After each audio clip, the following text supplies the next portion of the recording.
Well. I didn't think you'd actually show up, to be honest. My consultants for products like these are few and far between. I'm sure you've come to understand that. Well, you know why. You know what I'm like. You know who I am. I sit at the back of the room in ceramics. You sit at the front. Totally different worlds. You're attentive, strong, you have the hands of an artist, dare I say it, and I'm...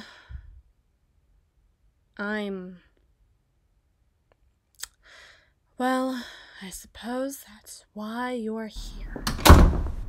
You're delicate. You're patient. You're like a piece of porcelain yourself. Perhaps that explains your general ability, your kinship with the clay. I'm sure you must have heard the story of the old god sculpting man from clay. It feels like you're closer to it than I am. I wonder what that would make me. Less than human? Not human at all? Something else entirely? I can't quite place it. I can't at all for the life of me. But I'm sure us artist types are faced with such thoughts from time to time, to debate humanism, and debate beyond it, I suppose. There is no way that this relates to any larger issue I may be coping with, and we'll be keeping it that way, right? No, of course I didn't just call you over to debate such topics with you. Unless, of course, you'd be interested in doing such a thing with me, which, in that case, I'm certain I would find splendid. Though I have to admit, I had to bury the lead to get you to come here at all. I don't want you to consult for me. I don't think I could take it, to be honest. It's not my thing. I'm not... what's the word for it? Wishy-washy.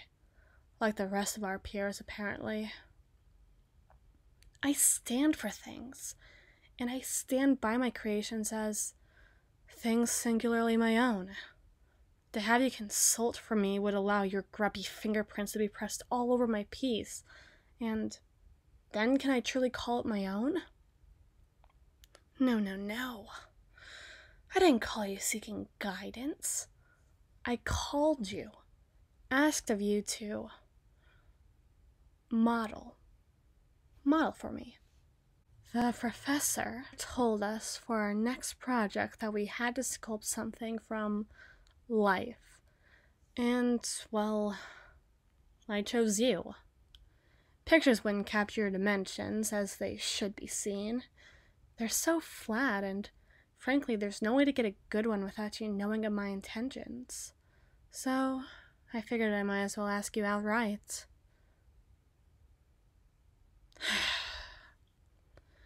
And this is why I had to bury the lead about the whole ordeal. You sensitive art students and your self-esteem problems. Honestly, I should have pursued sciences when I was developing brains, still had the chance to take to it. But no, I had to be the theatrical child in the family. Look, you, as well as anybody else in the class, knows that this project is worth 30% of our grade. And I'm sure if you've glanced over your shoulder, you've seen me hunched over creation built from a lack of patience and desperation. A wasteland of my own creation, you could say. It is what it is. But I need this grade. Desperately, you could say. My patience can only be applied to things I care about. Things I can focus on. It's why I can read and write for hours at a time, but every drawing I make comes out like some sort of chicken scratch nightmare that nobody ever really wanted to see. I need to make this project something that I can care about.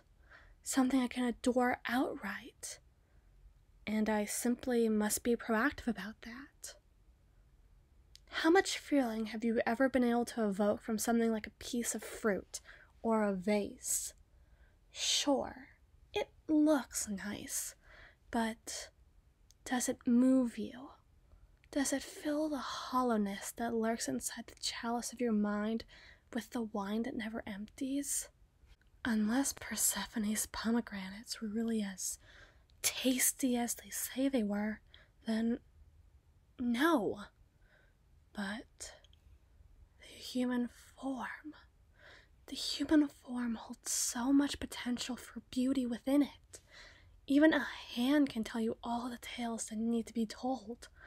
Your heart line, your lifeline, your fingerprints, your age, the life you've led, can all be told by your hands, and your hands alone.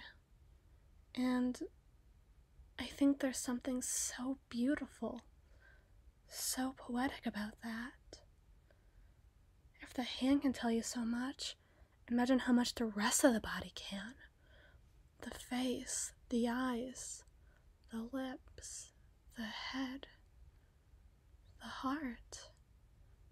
It evokes something so beautiful, so deep within me. Surely, you understand that I could conceivably find some ounce of passion within that and that alone. But why you? You ask? Why you? Why not you? Who else would listen to me and my reasons? Who else would stand here in this dingy apartment with me that has more leaks than my mother's garden and hear me out? Who else would agree to be here? It had to be you. It's always been you. Quite frankly, the idea that I could be anyone else is practically insulting if you think of it that way. I'll pay a modeling fee if that's what's necessary to get you to stay. I don't have much, as you can see, but enough to pay your rent for the next month or so seems like a worthy bargain for a few hours of your time. Don't you think? And if you refuse, then I suppose that's it, is it not? You'll leave, you'll pretend I said nothing, and I'll hold my tongue behind my teeth next time, and think better of speaking at all. My words are frankly quite better than my sculpting abilities, but if they mean absolutely nothing to you in the slightest, they're worth less than dirt beneath me. In that case, if you'll excuse me for the moment, I'll go get your money. Or would you rather be paid by the hour? I'll suppose we'll go down that winding road when we come to it then. All right. Have a seat then. Pose yourself however you like. Something you could conceivably maintain for hours at a time. And I'll go grab my sketchbook. It's important to sketch before you execute anything after all, and having you in front of me like that is far different than peering at you from the angle I'm sitting at in class.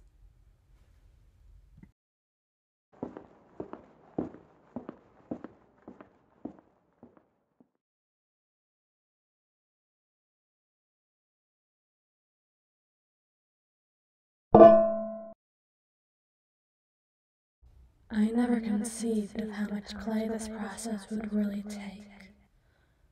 Of course, you're worth this. So whatever it takes, be it copper, clay, dirt, and sand, to get your visage perfected. Oh, you're awake. You weren't supposed to wake up. I was hoping this would be a painless process for you. The last thing I need is such a peaceful pose as this one, taking on such a pained and haunting face. Though, I suppose maybe I could put some kind of spin on it.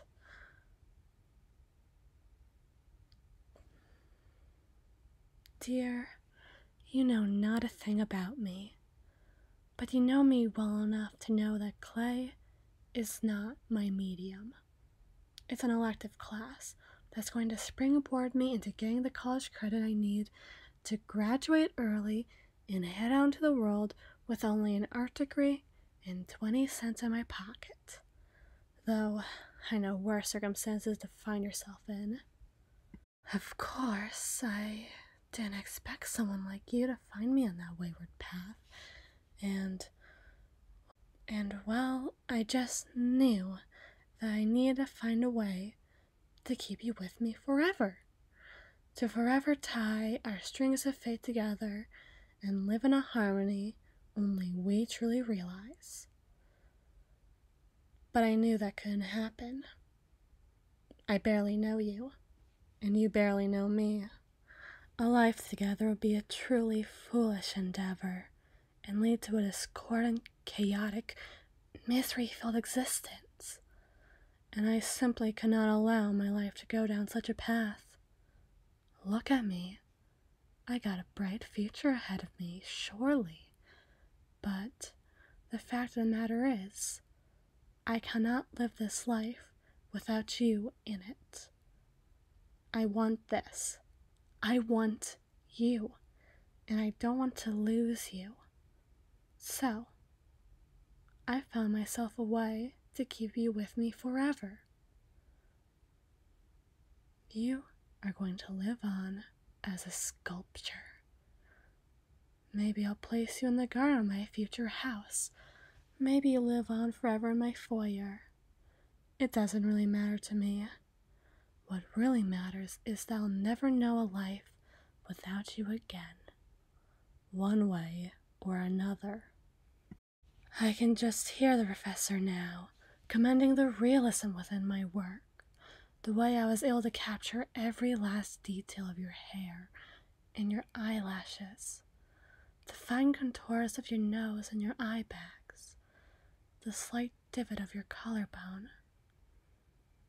Maybe they'll ask for you to belong within a museum, alongside other masterpieces that have stood the test of time. I'll say no, and I'll say no every other time they ask, because you're my masterpiece. And for as long as I can look beyond the clay and see a real human visage, a real living thing worth my while, you'll remain. I cannot imagine a day where you no longer mean something to me, when even now, as I gaze into those frightened eyes of yours, I see tranquility, serendipity, and something worth something to someone. Something worth something to me. The artist has become the art, the human has become the clay, and I have become the old god that has rendered your flesh as a part of a whole, a part of humanity, and a whole of mine.